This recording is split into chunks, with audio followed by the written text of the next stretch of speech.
to begin to familiarize you with the system that you'll be using in the transition, and we're excited to work with you.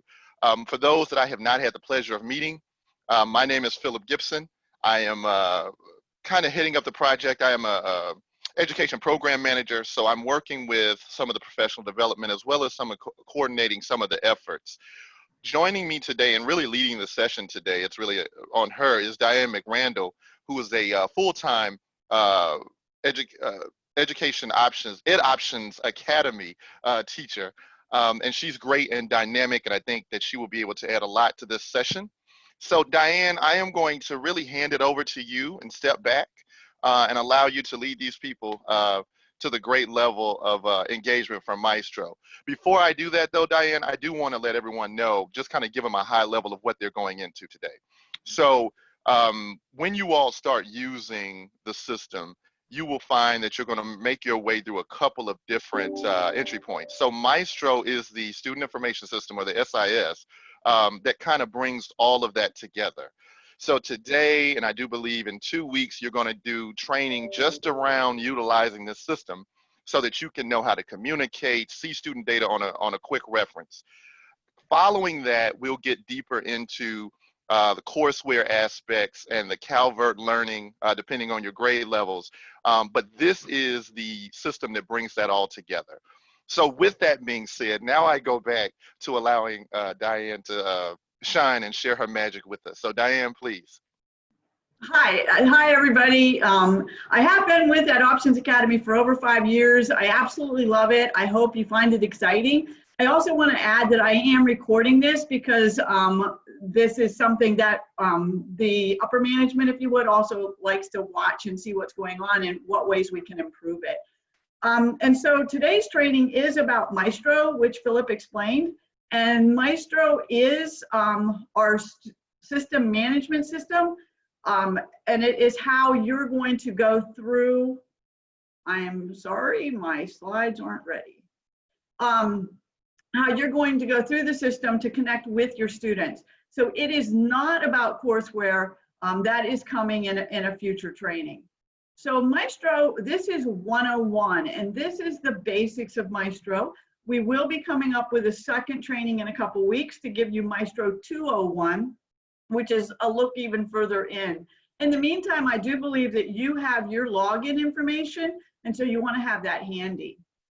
At the end of today's session, our goals for you are that you're going to be able to explain what Maestro is, and that you're going to have your personal information uploaded into your Maestro, and that you'll be able to navigate through the enrollments and student information. As I shared, there will be another training to look deeper into Maestro, and then there's going to be another training that you can look into courseware and how you actually see your student work. So I am Diane McRandall. I'm a full-time health and physical education teacher. Yes, one of the most common questions I have is, how do you teach physical education online? I am part of our school accreditation team. I'm part of the school improvement team.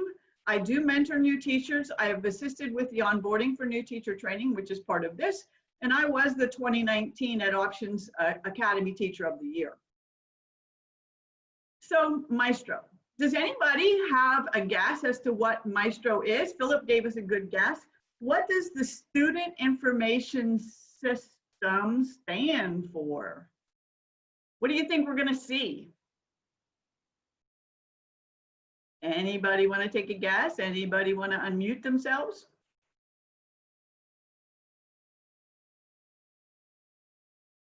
Okay. So today is the SIS, the Student Information System. Later on, you're going to have the Learner Management System, and that is where you'll actually see the work that your students are performing.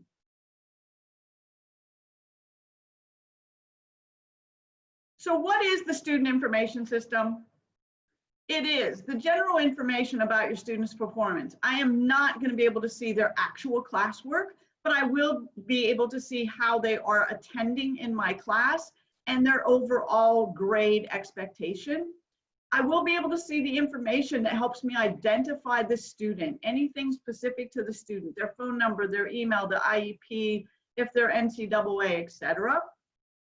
I will be able to know how to contact them as well as their guardian, as well as their school. And in your situation, your students are all from your school. I have a situation where I teach in multiple states. Communications to and from the student will be logged in this, and that way everybody has a good idea as to what has been attempted, what has been successful, and anything that we felt that we needed to share to help the students' performance improve. So the first thing that we are going to do is we're going to actually log into our account. And so it is the admentummaestrosis.com. And I will now be taking you to our account.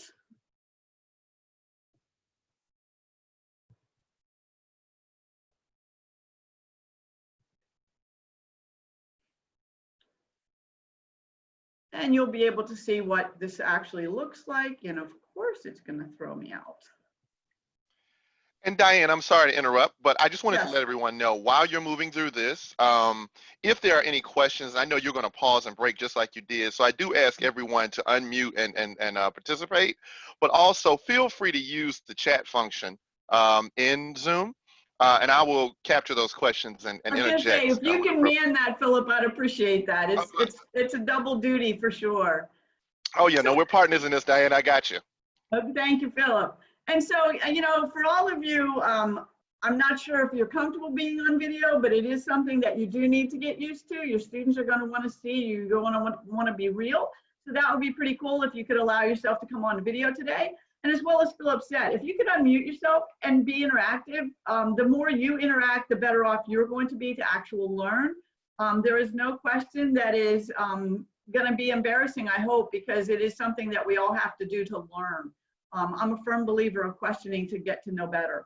And so I'm in a demo account, not my actual account, and you're going to want to log into your own account. Please let me know if it's too difficult sharing screens, because sometimes if I share screen, you don't really get to see yours. You can minimize the screen of Zoom so that you see your account better if that helps. So have you been able to log into your own Maestro account? You can give a thumbs up. Oh, sorry, this is Annette. I'm just wondering who is listed as teacher. I'm kind of taking roll and I'm not sure who that is. If you have logged in and you have the name teacher, could you please identify yourself for Annette?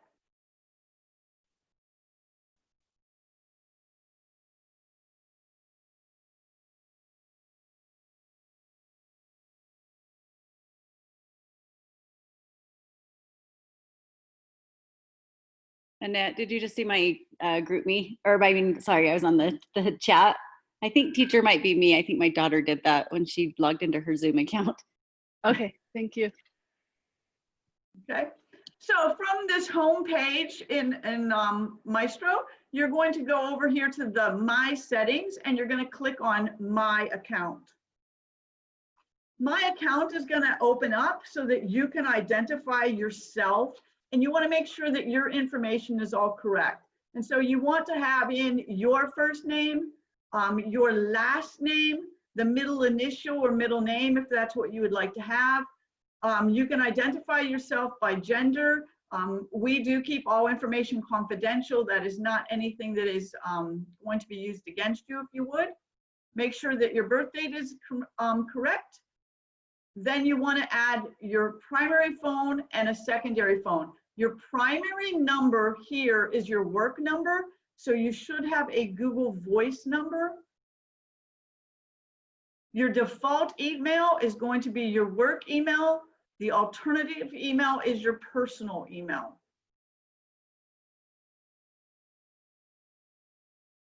The username and user password should have been already set up for you.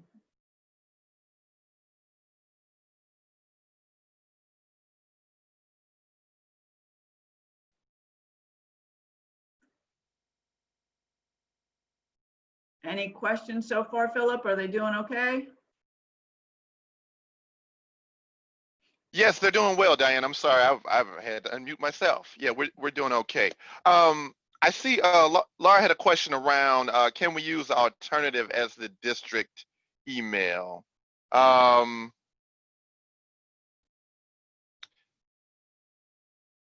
You can, but I would want to ask why you would need the alternative as a district email, because the district email is also going to be the default email. It's actually not. Okay, this is Laura. We have a Utah Online email, and we have a WASH K-12 email that's our district email. And we're the only school in the district that has the opportunity to have two emails. And so I would, and rather than putting their private one in here, use the WASH K-12 one as their alternative. Thank you. That's good. Right, and I know that's excellent. And, and thank you, Laura. I totally forgot about the Washington County. We can have that added. So yes, or the teachers themselves can add that. But yes, that can definitely be used for alternate email. In fact, I'll make a note of that. All right, Diane. Teachers can pick. I don't care. Some of them maybe don't have a different alternate, but I don't care. But they can use that as their alternate, is what I'm saying. I just have a quick question. You said that our primary phone should be a Google Voice number. I actually don't have one. My families know that they can call me at home or text me on my cell phone, etc. So do we have to create a Google Voice account? Carolyn, the K-5 does not. The 6-8 does, because they contact students. Utah contact parents. Okay, so just put in your primary number and leave the secondary blank. Why would anyone need that information, like their home phone number here? I have a question, that question. We've never, as our academy, we have never promoted using your personal home phone number for work. So that is why we recommend the Google Voice number. The alternate number would never be shared with a student. It would be for the company itself if they would need to contact you. Okay, so you can decide if you want to put your home phone number in there as your secondary phone, K-5 teachers. That's great. If you don't want to, then leave it blank.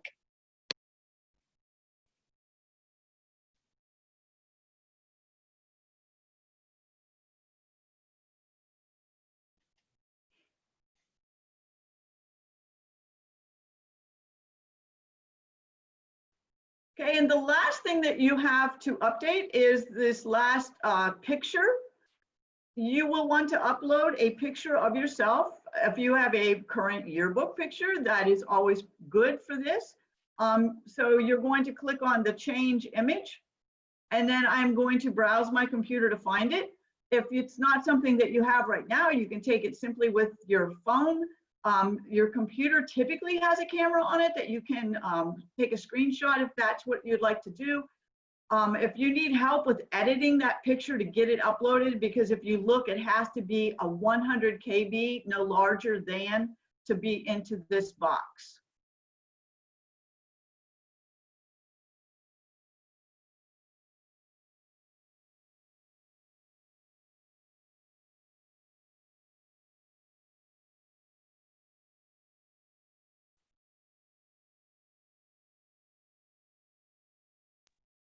I don't know if you saw this, but I'd like you to use your pictures from training, so we're uniform. That would I think be a little bit more professional. If you need to get that, then I'm not sure who we contact on that. But if you need help, then contact Annette or Megan, and we'll get that picture for you. Oh, it's Chris. Perfect. Do we need more time to get this set up?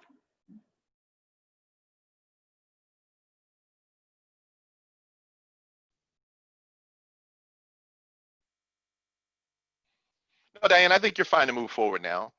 Okay, so I'm going to go back over here to this home button. I'm wiggling my mouse to help you see, and that's where we logged in and my information. Make sure that you save yours. So I am back on the home landing page, and the next thing that we want to point out to you is your messages. So you have a message center here on the left-hand side that shows you your inbox. I can check messages that I've sent if I have any drafts hanging. I can also look up here at the top, and you have how many new messages. These are the two ways that you can check your email. I use this top box. And this is where I can see any new messages that I have and what I need to address.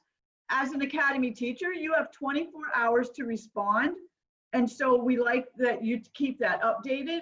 I'm gonna open it up And you can see all of these are these are my new students. And so I should have gone through these and welcomed each of them into my course. And it is something that you want to get in the habit of every day, as soon as you launch into Maestro, to check your messages. That's like the #1 thing. Students should be messaging you through Maestro, and so it will come into this. If by some reason you get a communication email outside of this, you are going to want to add it, which we will go over shortly. Okay. The other thing from this left screen that we want to point out is external links. So we have a success zone and tips that we offer for students and parents to understand, guidelines and policies. And then down here, this SharePoint, I apologize, it is not available to your school because that is specific to our academy and you have your own setup. So everything else over here is working for you. The SharePoint will not.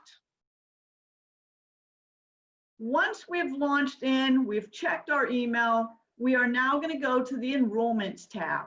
This is my students. This is the students that have been assigned to me. And as a demo account, it's a little bit confusing because they all have the same name, sort of. And so something about them has differentiated that we're allowed to have them. But typically I would see a list of every student that I have. Using the top here, you can see the contact, the student, what section or course I have them for, what organization. And again, that's not going to change for you. It does for me. The teacher is always going to be me. What date did they start your course? What date are they supposed to be done with your course? What is their current grade? What is their course grade? And then over far, and I'm going to move my pictures, you will see a pacing bar. And if you see all of my students, they have no assignments yet because they haven't been put into courseware. And that is common. By tomorrow, their assignment pacing bar will be showing. Does anybody have any questions? Just as an overview, this is a great tool just to quickly walk through your classroom. At the very bottom, I can see I have 44 students. I see a lot of red phones. The red phones means that I have not contacted these students within 30 days. Once I have talked to them, either with a phone call, a text, or in Zoom, the phone becomes a green check mark. And that's a really good tip tool for you so that you know who you need to contact.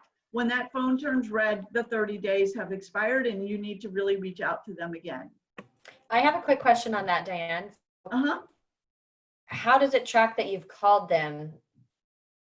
I'm going to go through the communication log shortly, and I'll explain how you're going to log that, and so you will know what happens. Okay. I have a quick question before you leave this. Up on your bar, it says, what does current grade and course grade mean? Is that the grade they're in or the letter grade they're receiving? That is the letter grade they're going to receive, and I'll explain those again. Okay. Like I have it, every section on that top I have broken out that we use. The current grade is for the work that they have completed to this point. So anything they haven't completed is not in there. So it's a typical grade that you and I as a teacher in a classroom would use. The course grade is for this course, all the work. So even if they haven't done it, it's graded. If they haven't done it, it's a 0. But that is the grade they're going to get on their report card. And so as they do work, that course grade is going to rise. Okay, so we do have the 2 grades. So I talked about the communication over here, the red phone, the green check mark. My students, I can sort these alphabetically, and I apologize because if I click on it, it's not going to do anything because they all have the same name of demo. And so, but typically I could sort these alphabetically. My courses, I can sort out, and if I would like to on this, I could, because I do have English, I do have social studies, I do have a multiple choices here that I could actually sort. Again, my organization, you are all the same, but if it would be important that I sort out from elementary to middle school, I could do so. It's always me. The only information I can see is my own, so this is not really a column we worry about. End date is something we worry about. And so all of my students have the same end date. But if I have multiple entry dates and end dates, I can sort this to see who is ending soonest to make sure I'm on top of that to help that student finish successfully. We've already discussed the current grade and course grade. And so those are things that we do share with the student, that this is what your current grade is. But if you stopped working right now in your course, this is what the grade would be that you would have achieved. Does anybody have any questions on those top bars? I am going to go through the student one a lot more detailed, as well as the communication.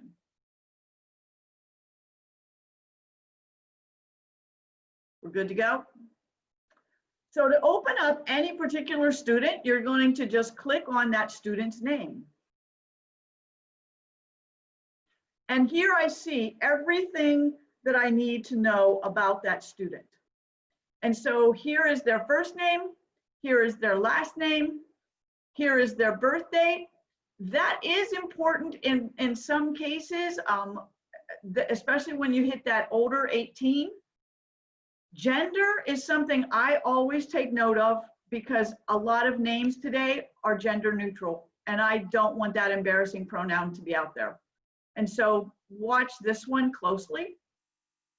If the student has an IEP or a 504 plan, this would say yes. If the student is NCAA, meaning that they intend to play sports in college, this would be a yes. So if I have an IEP 504, that document would be held on the document tab. Does everybody see the document tab? I would click. You see IEP. This student did not have one, so I'm not expecting to find one. Going back, I can see what school this child is in, what their grade level is, the phone number that I should be able to reach the student. An elementary student should have the same phone number as the parent. There's the parent information, including their email and their phone number. If you would like to add a second parent, you may do so. If I need to edit anything about the student, if the parent gives me information, I am allowed to edit it. If a student gives me new information, I am not allowed to update it. Anybody know why?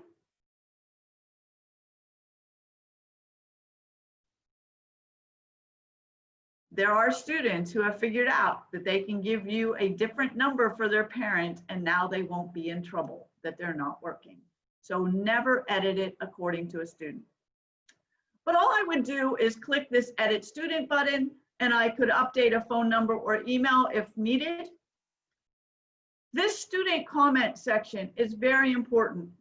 If something has changed on today's date, 4/6/20, guardian shared new email for guardian. I'm going to leave my initials so everybody knows who left that message. I'm going to click the save button so that that information is now updated. So anytime I need to edit something in there, again, remember to be cautious that it came from the guardian.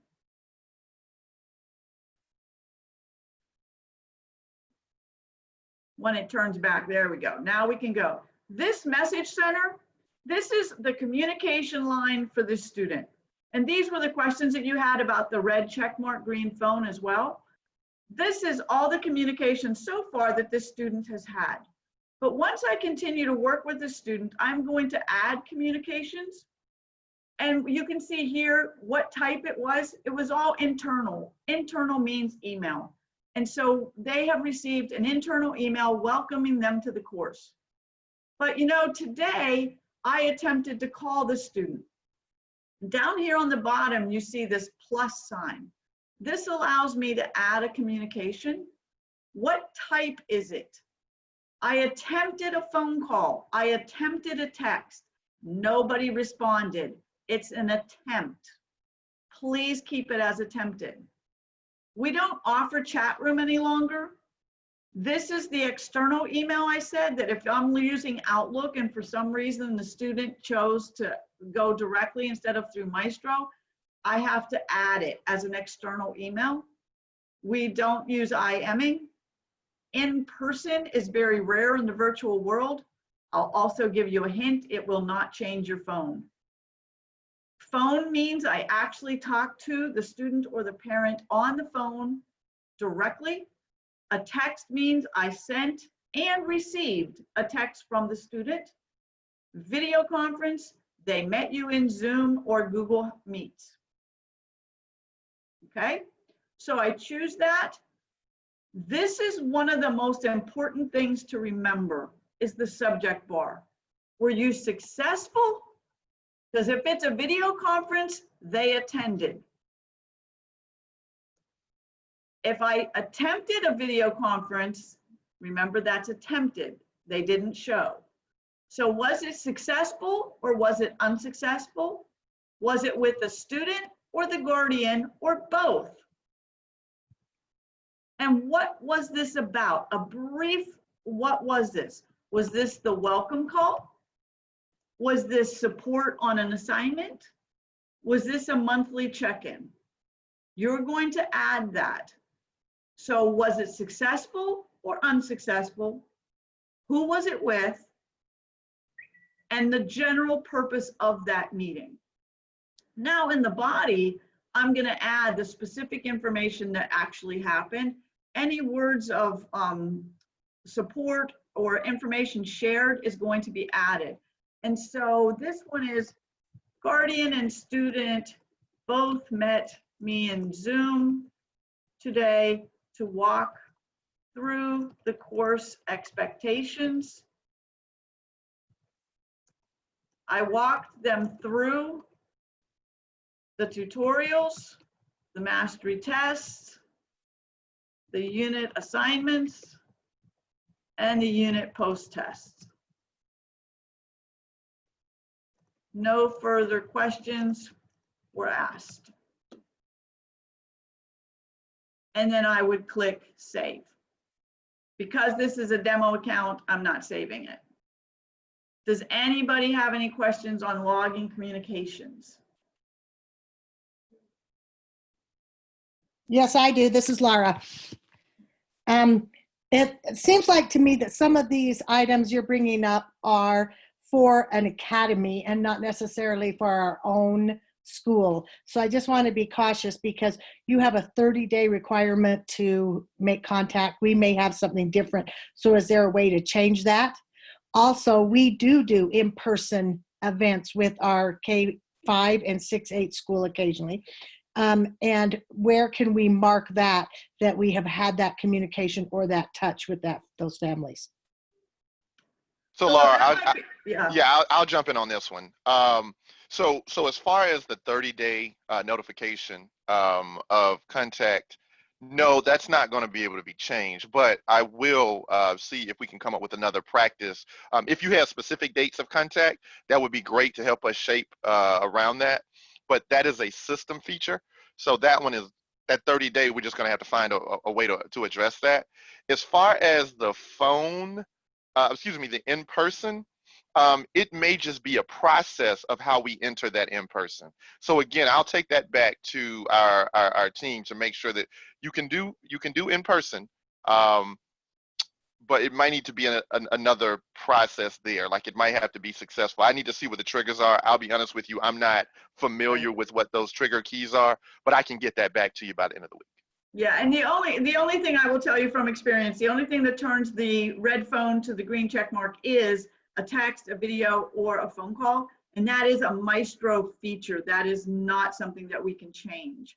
And so you're right, Philip, and you will have to work together with what you want it logged as. But I'm thinking that instead of trying to work in this system, and change the system, we could consider a Zoom room, whether it was in person or right, and that's going to be whatever policy you're going to choose. You're right. Yes, because I'm going to tell you, I have traveled to meet my students, and I was like so excited to be able to put in person, but it didn't change the phone. But then I was told to add it, my company told me how to add it so that it did change the phone. Yeah, got it. And then there's 2 questions in the chat box too. Yes, so the communications log. So the question is, Diane, and I'll let you answer this one. The communications log can't be seen by parents or students. That's a question. No, it can. Right. That is why you want to be very careful with what you put in it, because it can be seen by the student, it can be seen by the parent. And then there's a question Okay, from wait. I'll go back on that. Okay, so if parents and students can see this log, where do we log then? Is there a place inside the system for teachers to log, for example, this student has depression, didn't meet with me today. So we can do some of those kind of information so that the mentor, the paraprofessional, and the teacher and the secretary and the admin can all see that type of information. Anything that is health related, you have to have permission from the parent to share that. And so if you have permission to share that, it can go in that log. So everything that we put in this log, everything can be seen by the student or parent? Correct. Oh, correct. Okay. Okay, and so, that is a hint, and I taught in brick and mortar as well. And so there are times that we would have private meetings, if you would, to support the student and to address situations. We just always want to make sure that that information is confidential. We also want to make sure that it was allowed to be shared. And that's critical. I've got lots of students that have concerns, and parents have shared with me they do not want it out there. And so it's a secret that I have to keep. I have to respect that. Okay, but it's also bigger than that, because it seems like to me we're going to be asking our teachers, and maybe this isn't a conversation for you, but it's for Annette and Megan, that they do need to keep some anecdotal notes. Is I met with them today, this child was crying because they didn't understand math unit 2. And so it reminds that teacher to go back and do that. It might not be in here. Is there another place they can keep notes like that? Well, there is, and remember there's a second training on this, but there are different tips and tricks that you can use yourself personally, as I do, to handle my students. So I have a spreadsheet of all my students, and any little notes like that have been shared, as well as successes that I want to circle back and be like, I've got kids in Pennsylvania that twirl fire. That would never be allowed in Pittsburgh, Pennsylvania. But here they are, and they're so proud of it, and I want to share that pride with them, but I'm not putting that in this communication log. Okay, so time out. So can this communication log be shut off? I do not think so. Okay, will you take that back? I'm thinking our 6-8 will want it, and our K-5 will not. So with that, Laura, and you just hit the nail on the head, I'm going to take this back, because there is a need for internal communications, and how that's done, the best practice around that, we will make sure that we include that in the 201 session. And it may not be in this log, but we can definitely do that. I did want to address that administrators, the administrator roles will also have full visibility, but I will take that back as the ability to really have internal communications or notes. A note placement that's not visible. Right.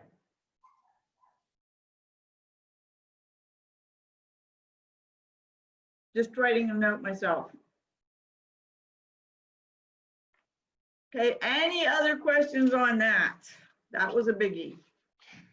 And I'm sorry, I just want to throw something else out in. I'm not sure if all of you are aware, but I know what is also coming. I can't tell you a timeline, but I know that in next year's courses, we will actually have, as part of the course, some SEL software integration. We've partnered with BASE. So some of the questions that you are asking, which I think is great, about like the suicide or certain things that kids may go through, we will actually have some embedded capabilities that allow for one-to-one notifications. So even if there are trigger words, even if students type in a word that is kill or suicide or a threat, it will notify the teacher. So I don't want to go too deep into that, because you all will get trained and exposed, but that is a component that is coming, even though we still need a best practice in place now. So I'm sorry, I digress. So Diane, I give it back to you for the sake of time. Actually, that- there's that- more questions. There's more questions we need answered that are on the side. Okay, I'll review those now. Okay, while Philip's looking at that, the thing that we do use the communication log for is to find successes. And so I can sort this by the type. So if I'm looking for phone calls and who's been successful in reaching this child, I can sort. And remember, this one only had internal emails. But if, I can look and see who's been successful and, what did that conversation entail? How can I be successful with this child? And so that's a way to find it. Another thing I can do is I can sort it by teacher. So who's it from? And I can see all the different teachers that this child has and how can we collaborate together to make this child more successful and get together. And that's some of the teaming type prospects that we can do here on online teaching that a lot of teachers don't understand. And so this log is really important to us as teachers to know how we can work with the student the best. And then they shared some information about sharing some things. Like my students at Twirled Fire, I did put that in my comments. And anybody that wanted to open up and read it, they're more than welcome to that information. It was shareable. Philip? And Diane, I'm sorry to interrupt, but I did it. This is a great question from Heidi. How do you or can you log mass contact? So if you send out an email, how does that work? And not to confuse you, yes, you can. And we will go over that in the next training because that starts, as Philip, we already see all these tangents are starting to come. Right. The mass communication logging, yes, we can. We will show you that next time. And then also there was a question around the web service integration. And I don't know this answer, but I can get the answer. So we know that Zoom is what we use. The question was if they're using WebEx, will that also log the call? I'll double check on the technical side. Okay, so no, if I do a Zoom or a WebEx or a Google Meet, I have to log it. It doesn't actually log it itself. Excellent. Okay, so this same communication, I would go down here to add, and it doesn't say it's a Zoom, it says video conference. And so I would select video conference. And then I'm going to manually add it the same as I manually add a text or an attempted text. Any of that is all on me to log. So Diane, just for clarity, what is, so it says type is internal, right? What will show when an activity is entered manually versus what goes out automatically? And what is, so let's just redo it. Here I am. I had that video conference. Remember, I met it was successful. They met me. It was both guardian and student welcome call. Okay. Then I had that both the guardian and the student met me in Zoom.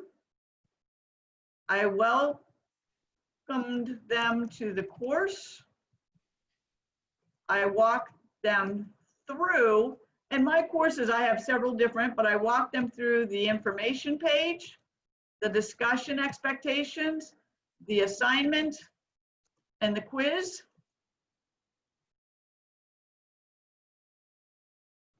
I shared the easier fitness log with them. And I'm going to save this. And now you see it. It logs as a video conference, today's date, who is it from, the student's name, the subject bar. If I want to open it up to see what happened, there it is.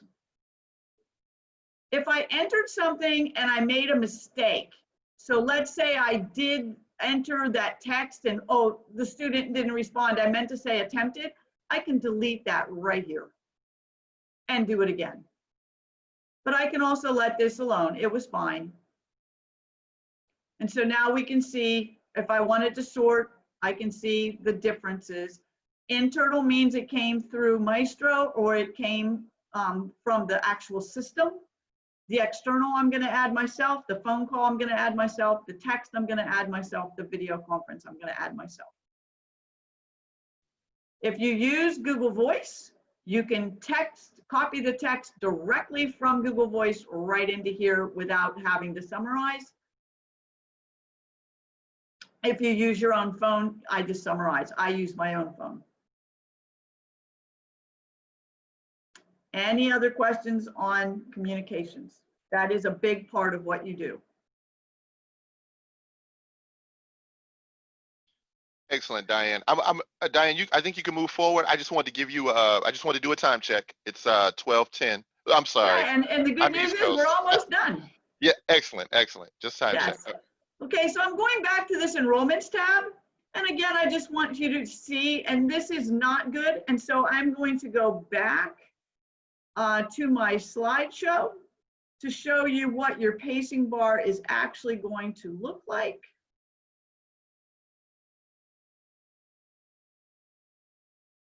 And so once you have students enrolled and they have courses, your pacing bar is going to look yellow and green. And so what this is a really good visual that you can see the student's progress. So the bottom is the number of assignments in your course. The top bar is the number of days they have in your course. So I'm looking at the green. They have done 11 assignments. They only have 4 to go. They have had 87 days pass. They still have 48 to go. This little black vertical bar is the pacing bar. That moves according to our pacing guides to where the student should be. So you can see that students that have the green up to that vertical bar are on pace. Here you can see he's behind pace, on pace, slightly off pace. Excuse me. But this is a quick visual as to what their performance is. Sorry. Any questions on the pacing bar?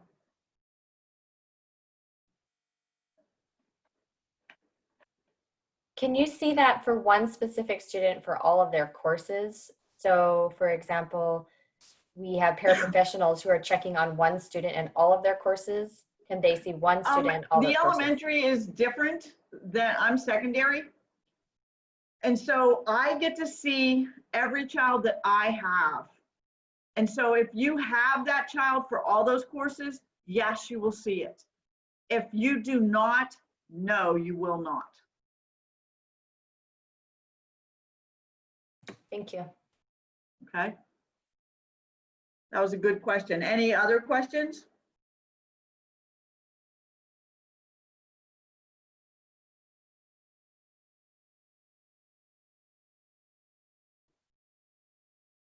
I do have the slides that I've created that walk through exactly what we just walked through, created for you in a PDF. So I'll be emailing that to all the people that attended, or I can just send it to Philip and he can share it out.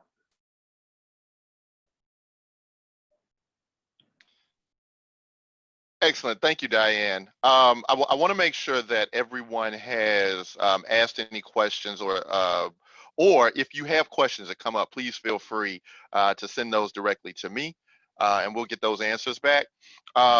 Again, this is just an introduction to the platform. Some of the things like that last question was great around, will you be able to see all of the courses? I can tell you that we could talk about the process. We know that you'll have some supplemental roles.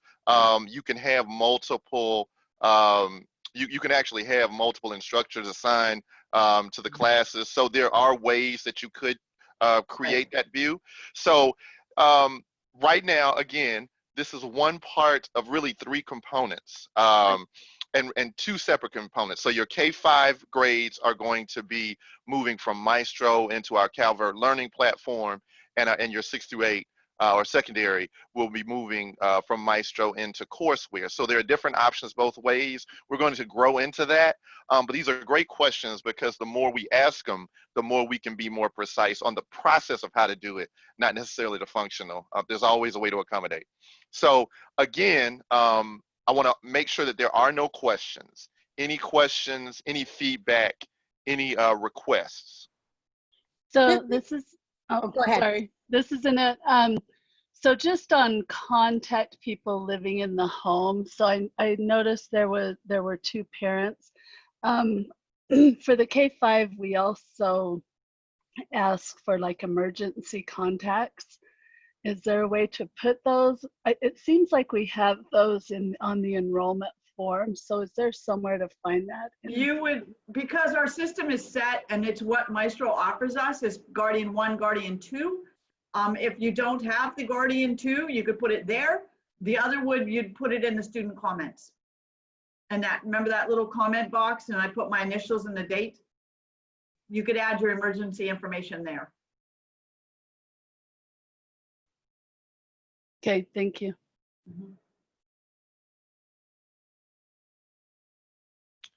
Are there any other questions? My name's Gloria, and I have a question about the grade. Where and maybe this is changing for K-5, but will all students will K-5 also be given a letter grade as they can work through their coursework? Previously, we've been basically mastery based, where if they achieve 80%, they move on. Can you address that? I can a little. So what I will tell you is that, and some of this, and I can't speak directly in it, but I can tell you that Annette and team have spoken with. We have a person that you'll be introduced to, named Jennifer Blevins, who's going to lead that K-12 piece. I can tell you that in Calvert Learning, you're able to identify the score, identify what grade they earned on an individual assignment. But when it comes back to Maestro, I do believe that you all require grading as pass-fail up to a certain grade level. So in Maestro, you'll only see pass-fail. When you drill down into Calvert or into that particular area of the platform, you will be able to see more of the, did they master? Did they achieve a certain percentage? I'm not sure if it's grade or if it's percentage of 100. I have to double check on that, but you will be able to see more detail in the way that I think that you're asking. Did that answer your question, Gloria? Yes, thank you. Yeah, this is Annette. Yes, so for the K-5, our final grade will be complete or incomplete.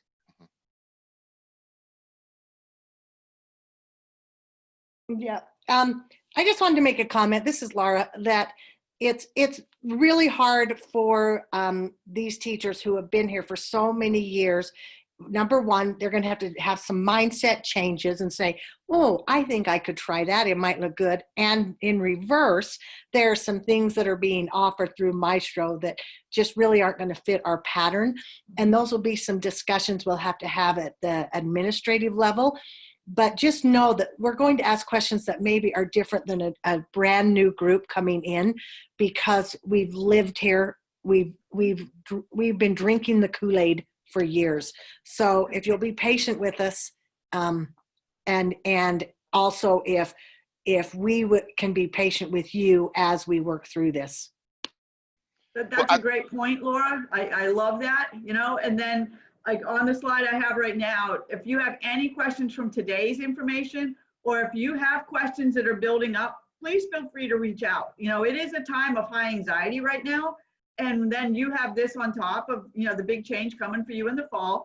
And it is, baby steps are a healthier approach than the big jump sometimes, and so, I like that we're this far ahead of the 8 ball, if you would, looking at how you're going to transition to the fall.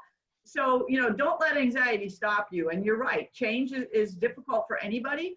And being aware of what the change is going to help you be more successful. But I would also put a caveat in that I think it would be better if our teachers read back to their admin, because we may have different answers than what you would supply to them. So I think if we have the admins reaching out to questions to you and have our teachers reach to their admins. Perfect. And that's excellent. And I will tell you, I know that Megan and Annette have done a great job of driving the challenge to make sure that we're fitting the way in which your teachers currently use the system that you're in.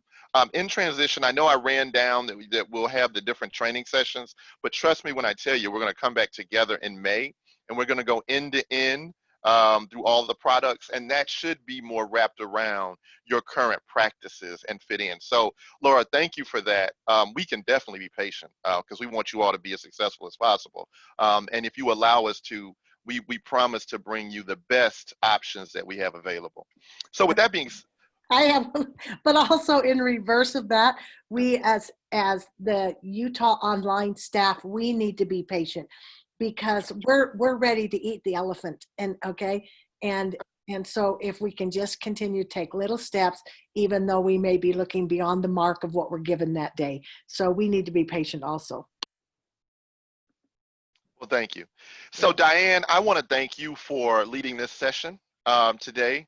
Your time, I know you have a lot on your plate, but grateful for that. Thank you for sharing the information. I want to thank actually all of the staff, all the Utah Online staff for participating today. This is the first of many, but hopefully you will see that growth chain moving forward. We are at about, I'm on the East Coast, so I keep saying 12, but you all are at 10:20. And so I would love you all to take this next 10 minutes, get your mind focused on the remainder of your week ahead. And we look forward to reconvening on the next training session. I do believe that the date is April 20th. So everyone out there, please stay safe. Thank you for joining and have a great week. Thanks, everybody. Thank you. Thanks for doing this presentation for us today. Welcome.